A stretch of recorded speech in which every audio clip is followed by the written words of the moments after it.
नमस्कार। आज के इस वीडियो में हम चर्चा करेंगे ग्राम सभा के कृत्यों के बारे में, जिसके बारे में पिछले वीडियो में भी चर्चा की गई थी, परंतु जो शेष बचे हुए कार्य थे ग्राम सभा के, उनके बारे में हम इस वीडियो में चर्चा करेंगे।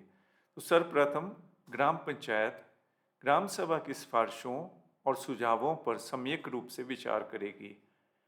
ग्राम पंचायत जो होगी, जो ग्राम सभा द्वारा जो सिफारिशें दी गई होगी, रिकमेंडेशन दी गई होगी या सुझाव दिए गए होंगे, उस पे विचार करना ग्राम पंचायत का कार्य होगा। The gram panchayat will give due consideration to the recommendation and suggestions of the gram sabha. Gram सभा में चाहे वो महिला ग्राम सभा के सुझाव भी लिए जा सकते हैं, जो उप ग्राम सभा के सुझावों को भी उसमें शामिल किया जा सकता है, या फिर जो बाल ग्राम सभा होती है उनके सुझावों को भी ग्राम सभा में सम्मिलित किया जा सकता है। और ग्राम पंचायत जो ग्राम सभा की सिफारिशें होंगी या सुझाव होंगे, उन पे विचार करेगी।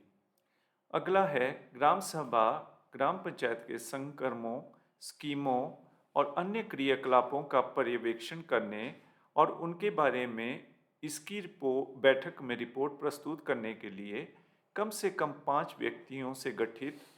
जो पंचायत के सदस्य नहीं हैं,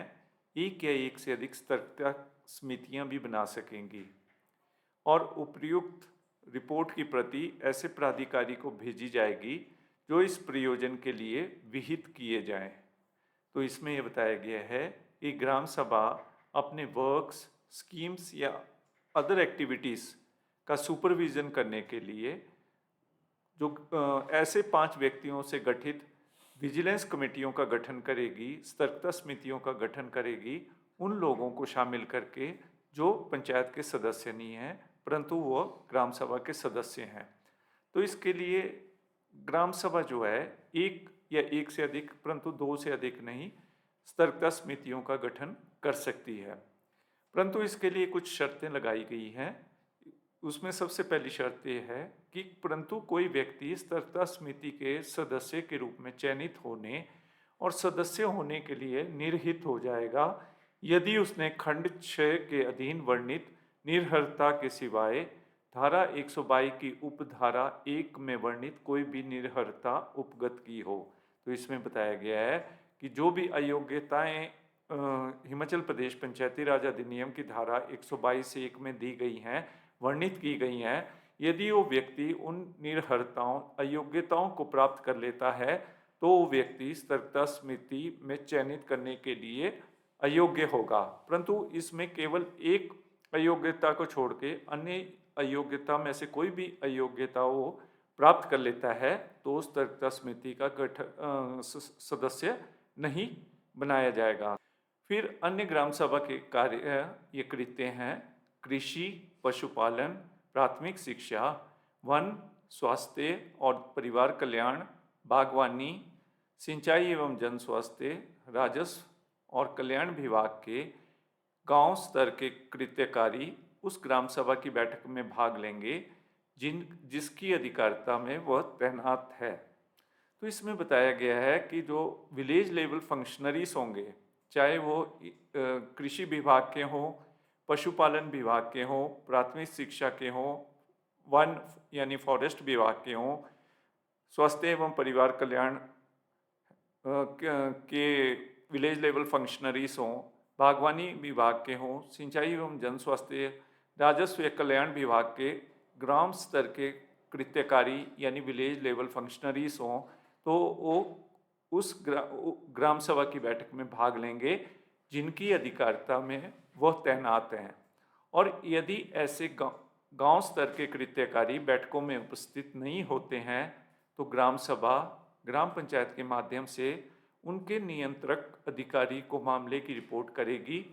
जो रिपोर्ट प्राप्त होने की तारीख से 1 मास के भीतर ऐसे कृत्यकारियों के विरुद्ध अनुशासनात्मक कार्रवाई करेगा और ऐसी रिपोर्ट पर की गई कार्रवाई के बारे में ग्राम पंचायत के माध्यम से ग्राम सभा को सूचित करेगा। तो ऐसे जो विलेज लेवल फंक्शनरीज हैं, जैसे फॉरेस्ट गार्ड हो गया, वो उस पंचायत के अंतर्गत आता हो, या फिर वाटर गार्ड हो गया सिंचाई एवं जन स्वास्थ्य विभाग के, या जैसे आशा वर्कर हो गई, या फिर आपके जो चाइल्ड वुमेन एवं चाइल्ड डेवलपमेंट विभाग के जो आंगनवाड़ी वर्कर्स होंगे वो भी ग्राम सभा की बैठक में भाग लेंगे। और यदि वे ऐसी ग्राम सभा की बैठक में भाग नहीं लेते हैं तो ग्राम पंचायत जो है उनकी शिकायत जो है जो उनके कंट्रोलिंग ऑफिसर हैं उनको कर सकती है। और ऐसी रिपोर्ट पंचायत की रिपोर्ट प्राप्त होने पर ऐसा कंट्रोलिंग ऑफिसर उन विलेज लेवल फंक्शनरीज के विरुद्ध जो है डिसिप्लिनरी एक्शन कॉल करेगा और ऐसी रिपोर्ट की गई कार्रवाई के बारे में ग्राम पंचायत के माध्यम से ग्राम सभा को सूचित करेगा। और जो भी उसने एक्शन लिया है और जो भी कार्रवाई की है वो ग्राम पंचायत के माध्यम से ग्राम सभा को इसके बारे में उसकी सूचना दी जाएगी।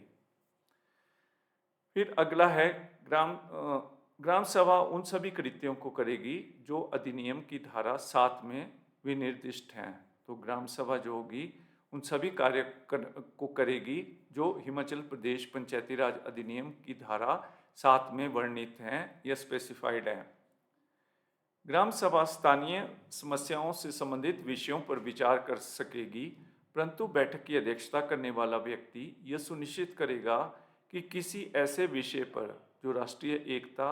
अखंडता, सांप्रदायिक सद्भावना का उल्लंघन करता है और लोक शांति में विघ्न डालता हो पर विचार करने और उस पर विचार विमर्श करने की अनुज्ञा न दी जाए। तो ग्राम सभा के जो सदस्य होंगे वो किसी भी मसले या समस्या पे विचार विमर्श कर सकते हैं और जो बैठक की अध्यक्षता करने वाला व्यक्ति होगा, चाहे वो प्रधान हो, उपप्रधान हो, यदि प्रधान और उपप्रधान दोनों ही उपस्थित नहीं हो तो ग्राम सभा के सदस्य जिसे अपना अध्यक्ष उस ग्राम सभा की बैठक के लिए चुनते हैं तो वो व्यक्ति जो है वो सुनिश्चित करेगा कि ग्राम सभा की बैठक में ऐसे किसी भी विषय पर जो कि हमारी राष्ट्रीय एकता, अखंडता, सांप्रदायिक सद्भाव यानी कि जो हमारी नेशनल यूनिटी, इंटीग्रिटी और कम्युनल हार्मनी का उल्लंघन करता है और लोक शांति में विघ्न डालता है, उस पर विचार विमर्श करने की आज्ञा न दी जाए। परंतु किसी विषय की अनुज्ञता के संबंध में विवाद होने पर इसे उपमंडलाधिकारी नागरिक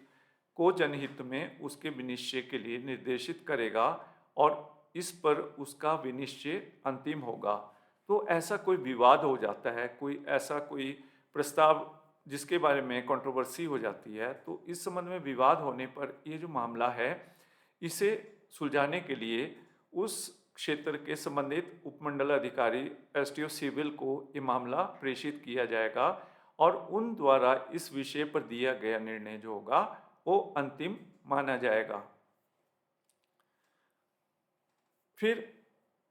अगला जो कृत्य है ग्राम सभा का, ग्राम सभा इसकी शीतकालीन बैठक में आगामी वित्त वर्ष के बजट पर विचार करेगी और इसे पारित करेगी। तो ग्राम सभा जो है, जो विंटर की जो इसकी मीटिंग होती है उसमें जो है अगले जो फाइनेंशियल ईयर है उसके बजट पर जो है विचार करेगी और इसे अप्रूव करेगी यानी इसे पारित करेगी। और इसकी ग्रीष्मकालीन बैठक में यह पूर्ववर्ती वित्त वर्ष के लेखों और वार्षिक लेखा परीक्षा नोट और उत्तर यदि कोई दिए गए हों और पूर्ववर्ती वित्त वर्ष की प्रशासनिक रिपोर्ट पर विचार करेगी। तो इसकी जो समर की जो मीटिंग होगी, जो ग्रीष्मकालीन बैठक होगी, उसमें पिछले वित्त वर्ष के जो अकाउंट्स होंगे या एनुअल ऑडिट नोट होगा उसमें जो आपत्तियां दर्ज की गई होंगी उसके उत्तर पर विचार करेगी और पूर्ववर्ती वित्त वर्ष की प्रशासनिक रिपोर्ट पर भी विचार करेगी। यानी कि जो पिछले साल की जो एडमिनिस्ट्रेटिव रिपोर्ट है उसको भी ग्राम सभा में रखा जाएगा और उस पर विचार किया जाएगा। दोनों बैठकों में ग्राम सभा ग्राम पंचायत द्वारा प्रस्तुत की गई 6 माही रिपोर्ट पर विचार करेगी। तो ये जो ग्रीष्मकालीन बैठक हो या शीतकालीन बैठक हो, इसमें ग्राम सभा जो है ग्राम पंचायत द्वारा जो 6 मास की जो अकाउंट्स हैं उसके इनकम और एक्सपेंडिचर अकाउंट्स उसके बारे में भी विचार करेगी और ग्राम सभा की प्रत्येक बैठक में ग्राम पंचायत का पूर्व 6 मास का मासिक आय व्यय विवरण रखा जाएगा। तो उसमें जितना भी खर्चा पिछले 6 महीने में हुआ है, कितनी इनकम पंचायत को हुई है और उसके अगेंस्ट जितना पंचायत ने खर्चा किया है उसका विवरण जो है वो ग्राम सभा की बैठक में ग्राम पंचायत के सदस्य और प्रधान रखेंगे। ग्राम पंचायत में चल रहे विकास कार्यों में हुए आय व्यय का लेखा जोखा प्रारूप 34 पर ग्राम सभा की बैठक में विचारार्थ और अनुमोदनार्थ रखा जाएगा। जो ग्राम पंचायत में जो डेवलपमेंट वर्क्स चले हुए हैं उनका जो इनकम और एक्सपेंडिचर्स का अकाउंट्स है वो परफॉर्मा 34 में यानी प्रारूप 34 में ग्राम सभा की बैठक में विचार करने के लिए और अप्रूवल के लिए रखा जाएगा। अगला जो ग्राम सभा का कार्य है कि ग्राम सभा सरकार के विभिन्न कार्यक्रमों के अंतर्गत चयनित लाभार्थियों की सूची को प्राथमिकता के क्रम पर सरकार तथा निदेशक द्वारा विहित प्रक्रिया अनुसार अंतिम रूप देगी। तो इसमें यह बताया गया है कि जो ग्राम सभा होगी सरकार द्वारा विभिन्न जो कार्यक्रम प्रोग्राम्स चलाए जा रहे हैं उसके अंतर्गत जो बेनिफिशरीज हैं उनकी सूची को प्रायोरिटी के आधार पर सरकार द्वारा जो निर्देश जारी किए गए हैं उसके अनुरूप उनका चयन करेगी और उसी प्रकार से उस सूची को अप्रूव करेगी। तो ये था आज के वीडियो में ग्राम सभा के कृत्य। शेष हम आगामी वीडियो में चर्चा करेंगे। धन्यवाद।